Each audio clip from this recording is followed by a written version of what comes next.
Bonjour à tous et à toutes, j'espère que vous allez bien. Aujourd'hui, on se demande comment Bismarck a poussé Napoléon III à lui déclarer la guerre.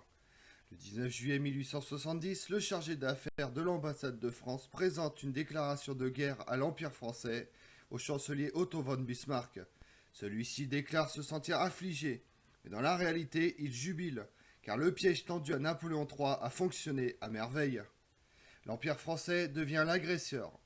Dès lors, il est en survie, il n'a plus que 45 jours à vivre. Vous voulez en savoir plus sur le piège de Bismarck? Venez avec moi. C'est bien Bismarck lui-même qui, le 12 juillet 1870, décide que la Prusse entre en guerre contre la France lors d'un conseil restreint et informel avec le chef d'état-major général Helmut von Moltke, les ministres de la guerre Albrecht von Roon et de l'Intérieur. Sans que le reste du gouvernement, le Parlement et même le roi de Prusse Guillaume Ier soient mis au courant.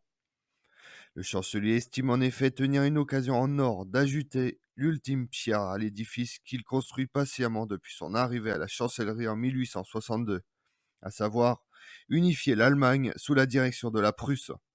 Il ne s'agit pas de servir la vision romantique et libérale des révolutionnaires de 1848 qui osèrent les premiers réclamer l'unité, mais plutôt de leur couper l'herbe sur le pied pour faire naître une Allemagne conservatrice et impériale, la première puissance d'Europe.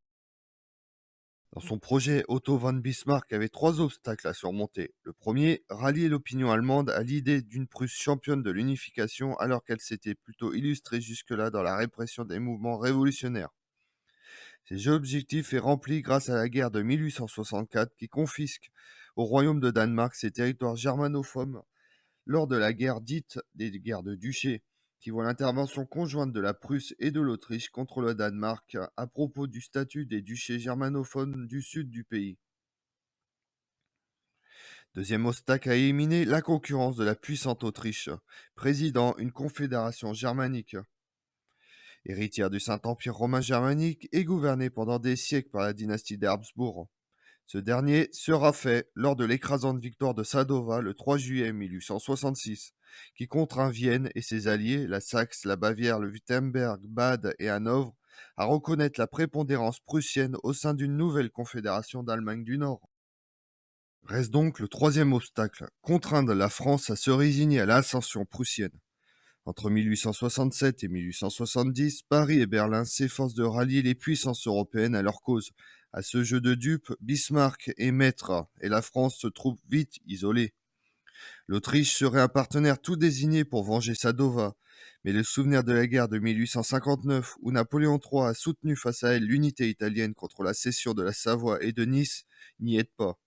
En 1866, Paris, en outre, conservait une stricte neutralité contre un pourboire promis par Bismarck. L'annexion soit du Palatinat, alors bavarois, soit du Luxembourg, membre de la Confédération germanique, soit de la Belgique, pourboire que le chancelier s'est empressé de rendre public sans intention de le payer, exige donc d'un seul coup le soutien des opinions allemandes, belges et surtout britanniques. D'ailleurs, pour Londres, les ambitions coloniales et maritimes de Napoléon III sont perçues comme un danger beaucoup plus immédiat que l'agrandissement de la Prusse. Le grand projet de Bismarck, l'ascension de la Prusse au rang de première puissance européenne, via la satellisation à son profit de l'ensemble des territoires allemands, atteint en 1870 sa dernière étape.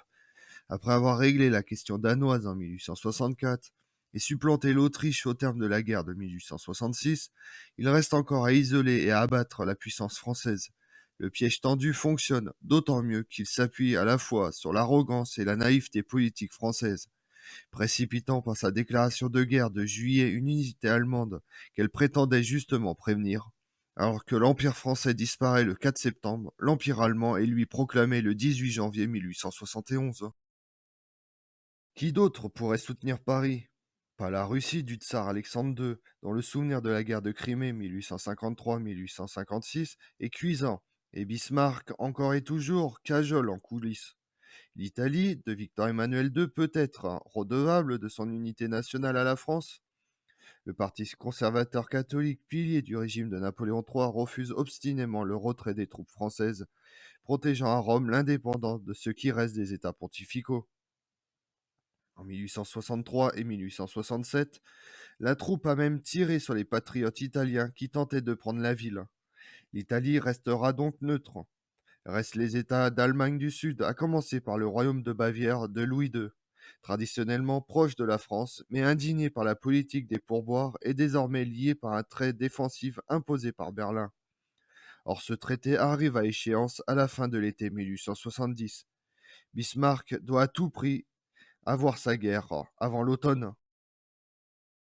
Victime de l'incohérence des choix stratégiques et diplomatiques du gouvernement impérial, la France se retrouve donc seule à l'heure fatidique du piège de Bismarck. Celui-ci prend la forme d'une banale affaire dynastique, la candidature d'un prince Hohenzollern, cousin du roi Guillaume Ier de Prusse, au trône d'Espagne d'Isabelle II, qui, devenu impopulaire dans les dernières années de son règne, est renversée par une révolution de 1868 et part en exil en France, pays avec lequel elle avait resserré les liens sous son règne, mais n'abdique formellement qu'en 1870, faisant renaître cette affaire en France les craintes d'un encerclement comme au temps de François Ier et de Charles Quint. Une première fois écarté diplomatiquement en 1869, Bismarck s'arrange pour la faire ressurgir le 2 juillet 1870 dans un but de provocation. Paris s'empresse de protester par la voix de l'ambassadeur de France, visitant spécialement le roi de Prusse, prenant les eaux à Bade, près de Coblence. Celui-ci obtient le 11 juillet une déclaration officielle de renoncement. Pour Bismarck, l'échec, si près du but, est cuisant. Furieux, il se prépare à démissionner. La crise franco-prussienne semble cette fois terminée. À Paris, le parti de la guerre, emmené par l'impératrice Eugénie et le nouveau ministre des Affaires étrangères, le duc de Gramont, cherche également un prétexte pour vider la querelle.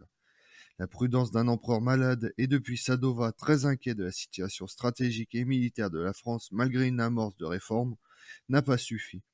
Les conservateurs ne démordent pas, une guerre sera forcément victorieuse et mettra en outre à l'intérieur un coup d'arrêt à la progression électorale des républicains.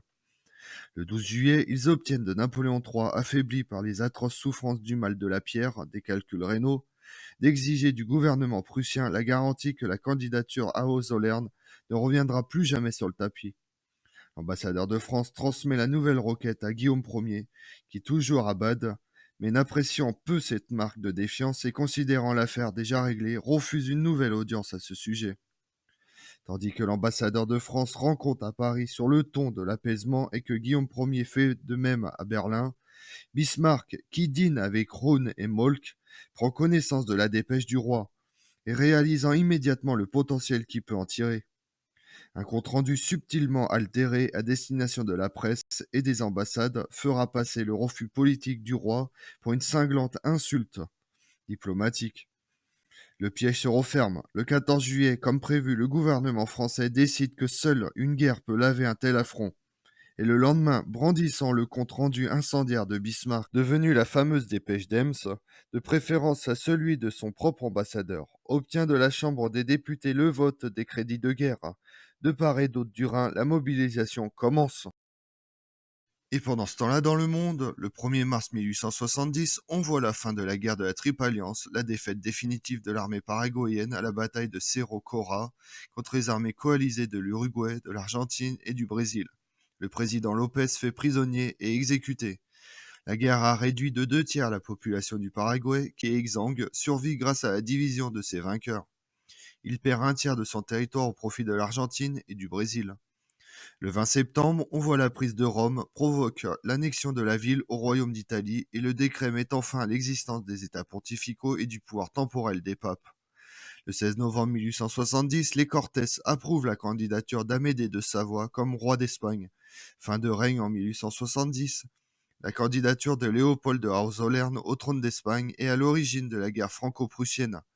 Le prince Amédée d'Aoste, fils du roi d'Italie, finit par recevoir la couronne des Cortés. Comme on l'a vu, le 13 juillet 1870, une dépêche habilement modifiée par Bismarck soulève une tempête dans l'opinion française comme dans l'opinion allemande. Des deux côtés du Rhin, on appelle à la guerre contre le voisin.